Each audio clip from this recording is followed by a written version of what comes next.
It's International Women's Day, and this is spur of the moment, so bear with me. Okay, I thought for today, because it took till today for me to realize that today is International Women's Day, I thought it'd be fun to create a list of books by women in horror and books about women in horror. This is, let me preface this, by no means a non exhaustive list of books. This is something I've come up with in an hour. I would love to do a better video of this, and maybe in the summer when I have, free time, I can do that. Also, as I was pulling these books, they are very much similar to books that are going to be pulled for a video I'm planning and hoping to film this weekend. So I didn't want to directly copy and paste that video's contents into this one, so you're just going to get like a Spark Notes preview version of that one. I'm not even going to tell you any more about it. I'm going to move on and I'll shut my mouth. Like I said, we're going to keep this video short and sweet. I'm going to start off with the OG, Frankenstein, the original sci-fi horror by Mary Shelley. If you have not read Frankenstein, I must scream at you as your resident English teacher that you absolutely need to read Frankenstein. Even if it's not your favorite book, it will make a lot more things make sense. So much material comes from this that is applied to today's reading and writing and media that you will be more media literate if you have read this book, which, by the way, is about like media literacy and how you become the media you consume. But I'm getting too big brained on that. I could teach a whole class on this. I love this book so much.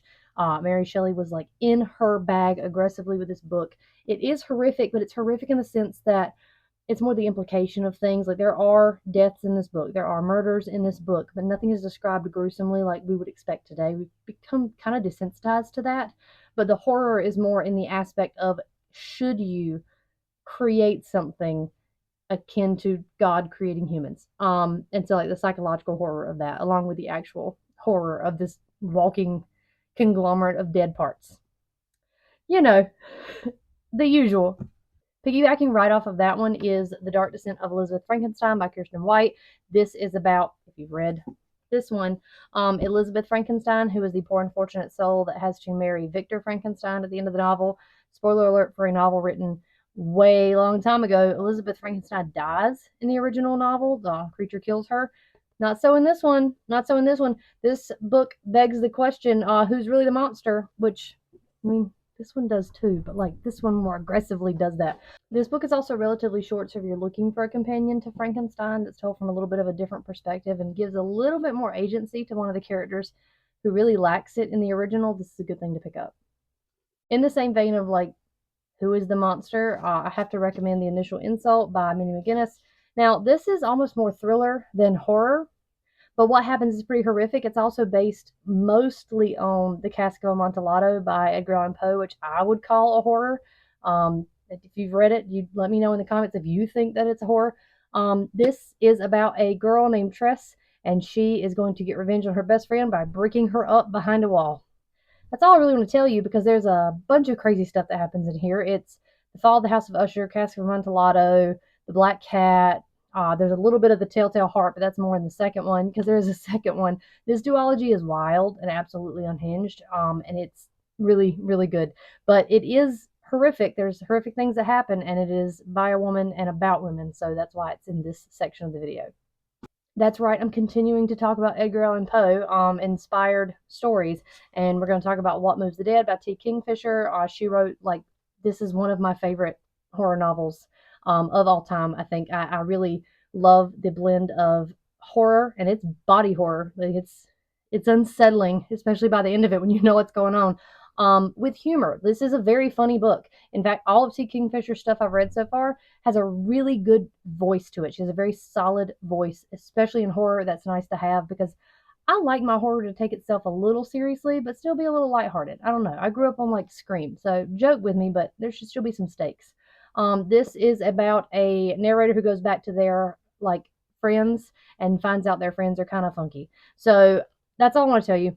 That's all I want to tell you. Look at it. Look at the cover. You know you want to read it if you haven't already. The sequel is out. I haven't read it yet. You guys let me know if you read it and you like it. The next book features a female serial killer and her sister who's trying to cover for her. It is my sister, the serial killer. I listened to this on audiobook. I highly recommend it on audiobook. It's very quick. It's a very quick story in general. But I love the relationship between her and her sister, where she's, the supportive older sister of her younger sister. Her younger sister just has a habit of like killing dudes in self-defense, like, but it starts to not look like self-defense. So I highly recommend this one. It isn't as maybe outwardly graphic, but the implications of this sister weighing with the guilt of helping her sister cover for her murders when also now her sister has an interest in our narrator's like crush. It's worth picking up.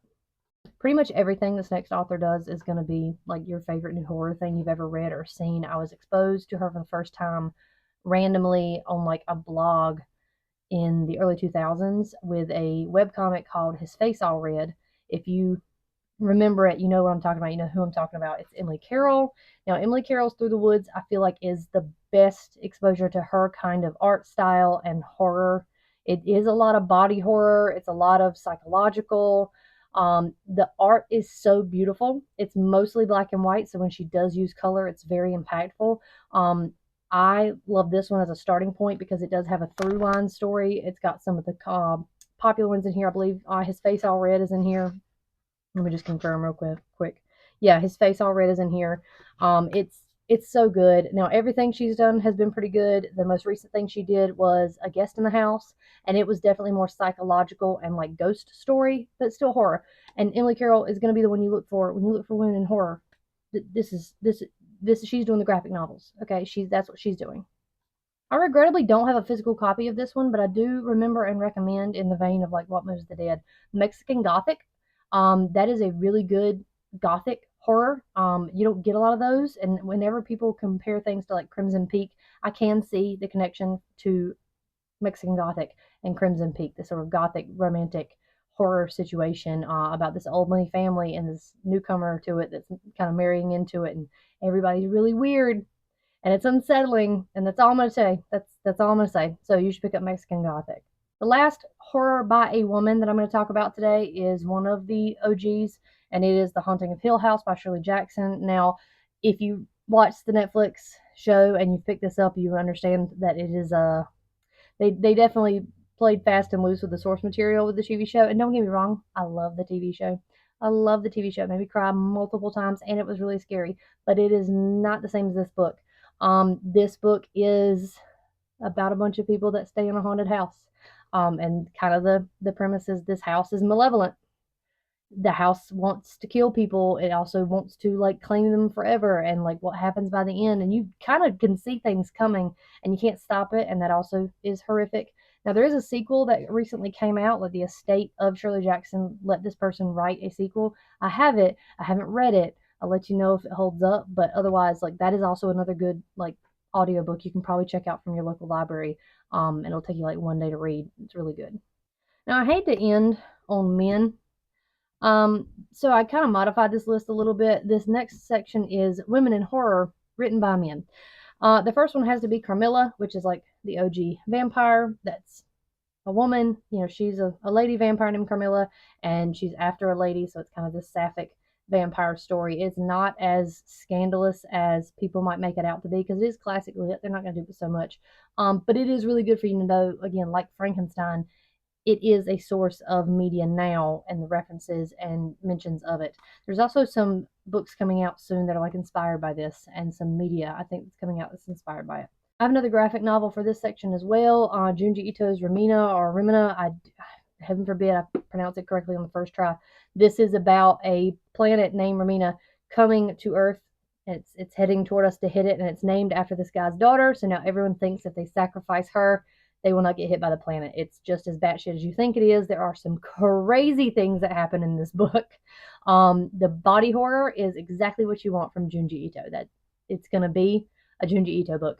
And it has almost a happy ending, but not quite. It depends on what you think about space. I'm gonna leave it at that. I'm actually going to recommend two books for Stephen Graham Jones because I believe that The Only Good Indians you should read because it has a female monster. Like it is very like women empowerment monster, but it also has a very strong final girl. But in the vein of a book being about a woman, this final girl in My Heart as a Chainsaw is like the epitome of them. She's studied from the masters. She's watched all the movies, read all the material. She is the final girl, but doesn't believe she's the final girl. So both of these, fantastic. They are going to have a lot of horror Stephen Graham Jones is gonna love his head trauma. You're gonna have to read it. I'm sorry, but I recommend both of those. And the last one, I know he kind of gets a bad rap for how he writes his women, but I do believe there are two books. There's actually a couple, but these are the two that I think are the best that he does for women in horror, and that is Stephen King. I'm going to recommend Carrie, which is about the teenager that gets bullied and basically just takes it out on everybody at prom. Um, Good for her. She did nothing wrong. And Firestarter, which is about a little girl with fire powers. Now, it's it's mostly about her dad trying to keep her safe and her, but she does play a very important role in this. And she is a very fun read, and it's a lot. I don't know. It's safer to read. No, I can't even say it's safer to read children for Stephen King. I can't even say that out loud. So now, I would love to give you more recommendations, but I want you to understand that I have about 60 days left of school in this semester. It is getting absolutely insane where I am, and I have to prep for exams and field trips and more exams. So my brain is not functioning too well. It takes me 3 to 4 business days to even come up with an idea for a video, let alone like pull the books and film it. So this, I'm sorry, is absolutely scatterbrained. But if you are looking for books about women in horror, or by women in horror, here you go. Here's a bunch of them. Enjoy. Maybe you've read some of them. If you have, tell me about them. If you have read one that I did not mention, feel free to bring it up in the comments. I might go, oh crap, I forgot that one existed, which is very likely what's going to happen. Anyway, I'm going to go film this now and try to enjoy the fact that it's Friday. Yeah. Bye.